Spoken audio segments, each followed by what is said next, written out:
Hello बच्चों, कैसे हैं आप? अगर आपने हमारा चैनल सब्सक्राइब नहीं किया तो प्लीज़ इसे लाइक, शेयर और सब्सक्राइब कर दें। आज हम पाठ राग की रस्सी की कहानी का उद्देश्य पढ़ते हैं।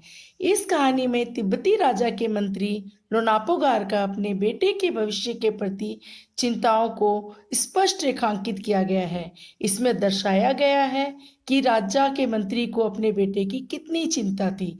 रेखांकित करना, दर्शाना या बताना। लोनापोगार अपनी चालाकी और हाजिर जवाबी के लिए मशहूर थे। चालाकी, होशियारी, हाजिर जवाबी, तपाक से उत्तर दे देना जैसे आप छोटे बच्चे देते हैं।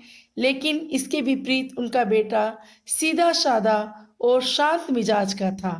एक पिता के रूप में मंत्री की चिंताएं यह सोचकर बढ़ती जा रही थी कि आखिर उसके बेटे का क्या होगा। उन्हें बहुत चिंता थी क्योंकि उनका बेटा बहुत सीधा था। वह होशियारी और चालाकी से भरी दुनिया में कैसे जी पाएगा। फलस्वरूप वह अपने बेटे को समझदार और होशियार बनाने के लिए उसे तरह तरह की जिम्मेदारियां सौंपने लगे ताकि बेटे को दुनियादारी का इल्म हो जाए। इल्म, समझ, ताकि उनके बेटे को दुनियादारी समझ में आ जाए। जैसे मम्मी आपको कभी कभी कुछ काम देती है ना करने को, वह इसीलिए देती है ताकि आप सब कुछ सीख जाएं। इस पाठ के कठिन शब्द: मशहूर, प्रसिद्ध। जैसे आपके घर के आसपास कोई चाट की, समोसे की या मिठाई की दुकान बहुत फेमस होगी, उसी को प्रसिद्ध या मशहूर कहते हैं। हाजिर जवाबी, तत्काल उत्तर देना या उत्तर देने वाला व्यक्ति। आपने आपसे पूछा आप कैसे हैं, आपने तुरंत बोला ठीक है, इसे हाजिर जवाबी कहते हैं। रवाना, चले जाना या प्रस्थान करना। जैसे पिताजी आज बाजार के लिए रवाना हो गए या चले गए। आप भी थी, अपना या खुद का अनुभव बताना। आपने अक्सर बड़ों को कहते सुना होगा ना, अपनी आप बीती क्या सुनाऊं? यकीन, विश्वास, मुश्किल, कठिन। जैसे शुरू शुरू में आपको ऑनलाइन पढ़ाई बहुत मुश्किल लगी होगी। मंजूर, स्वीकार करना, मुझे आपकी बात मंजूर है, मतलब आप जो कहेंगे मैं वही करूंगा। सिल, चट्टान, मजबूत। बच्चों, आपने संक्षिप्त रूप में कहानी पढ़ ली है। आइए अब इसके प्रश्न उत्तर की बारी। तिब्बत के मंत्री अपने बेटे के भोलेपन से चिंतित रहते थे। तुम्हारे विचार से वे किन किन बातों के बारे में सोचकर परेशान होते होंगे? मंत्री जी का बेटा बहुत बड़ा हो गया था। वह बहुत भोला भाला था, बिल्कुल भी होशियार नहीं था। लेकिन उसके बाद बेटे का कैसे काम चलेगा? वह जीवन में क्या करेगा? उसे कोई भी आसानी से बेवकूफ बना देगा। उसका जीवन बहुत कठिन होने वाला है। यही सोचकर मंत्री जी परेशान रहते थे। बच्चों, हर माता पिता की तरह मंत्री जी की भी चिंता का कारण उनका पुत्र था। प्रश्न 2, तुम तिब्बत के मंत्री की जगह होती तो क्या करती? वह भोला भाला परंतु सक्षम था। सक्षम, योग्य। मैं उसे जीवन के लिए आवश्यक सभी काम सिखाती ताकि वह खुद पर आत्मनिर्भर हो सके। उसे लोगों से मिलने जुलने के मौके देती ताकि वह उनके व्यवहार से समझ सके। उसे गलतियां करने देती और ताकि वह अपनी गलतियों से सीख सके। साथ ही उसे पढ़ने के लिए प्रेरित करती। प्रश्न 1, मंत्री ने अपने बेटे को शहर के लिए रवाना किया। मंत्री ने अपने बेटे को शहर क्यों भेजा? मेरे ख्याल से मंत्री अपने बेटे को जीवन की कला सिखाना चाहता था। जीवन में आने वाली मुश्किलों से सामना करना सिखाना चाहता था। उसे अच्छे और बुरे में फर्क करना सिखाना चाहता। वह उसकी सूझबूझ की परीक्षा भी लेना चाहते थे। इसलिए उन्होंने अपने बेटे को शहर भेजा। बच्चों, वो चाहते थे कि उनका बेटा अपने ऊपर निर्भर हो और सारे काम स्वयं करे। इसीलिए उन्होंने उसे शहर भेजा। कभी कभी मम्मी भी भेजती है ना आपको दुकान पर छोटा मोटा सामान लाने, ताकि आप आत्मनिर्भर बन सकें। प्रश्न 2, उसने अपने बेटे को भेड़ों के साथ शहर में ही क्यों भेजा?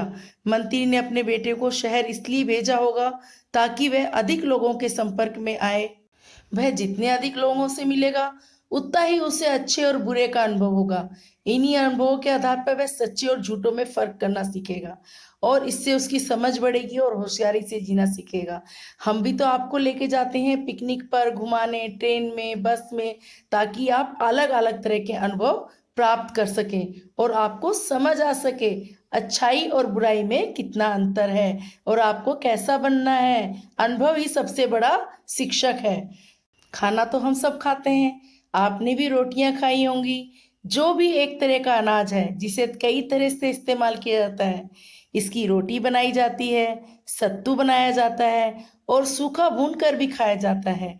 अपने घर में और स्कूल में बातचीत करके कुछ और अनाजों के नाम पता करो, जैसे गेहूं और जौ, रागी, बाजरा, ज्वार, चावल और जई। बच्चों, इन अनाजों को मिलाकर पिसवाया जाता है तो इनसे बनी रोटियां स्वास्थ्य के लिए बहुत लाभदायक होती हैं। चलिए एक एक्टिविटी करते हैं। मम्मी से ये सारे अनाज लीजिए और एक सुंदर सा फूल अपनी अभ्यास पुस्तिका में बनाएं। अगला प्रश्न, नीचे दी गई संज्ञाओं का वर्गीकरण इन दो प्रकार की संज्ञाओं में करो। लेह, धातु, शेरवानी, भोजन, तांबा, खिचड़ी, शहर, वेशभूषा। ऊपर लिखी हर जातिवाचक संज्ञा के लिए तीन तीन व्यक्तिवाचक संज्ञाएं खुद सोचकर लिखिए। लिख लेंगे ना आप? बहुत अच्छा। चलिए आइए पहले वर्गीकरण करते हैं कि व्यक्तिवाचक संज्ञा कौन सी है और जातिवाचक। लेह, खिचड़ी, शेरवानी, तांबा ये सब व्यक्तिवाचक हैं और धातु, भोजन, वस्तु, शहर ये जातिवाचक हैं। क्योंकि ये समूह में जो चीज होती है वो जातिवाचक होती है और जो किसी विशेष चीज को बताती है वह व्यक्तिवाचक संज्ञा कहलाती है। अगला प्रश्न है सींग और जौ। पहली बार में मंत्री के बेटे ने भेड़ों के बाल बेच दिए और दूसरी बार में भेड़ों के सींग बेच डाले। जिन लोगों ने यह चीजें खरीदी होंगी उन्होंने भेड़ों के बालों और सींगों का क्या किया होगा? जिन लोगों ने ये चीजें खरीदी उन्होंने बालों से ऊनी कंबल, पट्टू, कोट की पट्टी, गुलबंद, गर्म टोपी और पहाड़ी सदरी तथा सींग से सजावट का सामान और वाद्य यंत्र बनाए होंगे। बच्चों, सर्दियों में जो हम स्वेटर पहनते हैं, मफलर पहनते हैं, वे भी भेड़ के ऊन से ही बनते हैं। अगला प्रश्न, तुम शेर मैं सवा शेर। मंत्री ने बेटे से कहा, पिछली बार भेड़ों के बाल उतार कर बेचना मुझे जरा भी पसंद नहीं आया। क्या मंत्री को सचमुच यह बात पसंद नहीं आई थी? उत्तर का कारण भी बताओ। मुझे लगता है मंत्री जी समझ गए थे जिस लड़की ने यह तरकीब उनके लड़के को बताई है वह अवश्य ही बहुत चालाक और समझदार होगी। चालाक मतलब होशियार। वह उसकी चतुराई को एक बार और परखना चाहते थे। इससे वह यह देखना चाहते थे कि वह लड़की सच में चतुर है या नहीं। उसमें वह अपनी बहू देख रहे थे, इसलिए उन्होंने कहा होगा कि भेड़ों के बाल उतारकर बेचना उन्हें पसंद नहीं आया। बच्चों, एक ही बात को कहने के अलग अलग तरीके हो सकते हैं। जैसे चैन से जिंदगी चल रही थी, इसको कह सकते हैं जिंदगी चैन से चल रही थी, या चल रही थी जिंदगी चैन से, या जिंदगी चल रही थी चैन से। होशियारी उसे छूकर भी ना गई थी, उसे होशियारी छूकर भी ना गई, होशियारी उसे छूकर भी नहीं गई थी।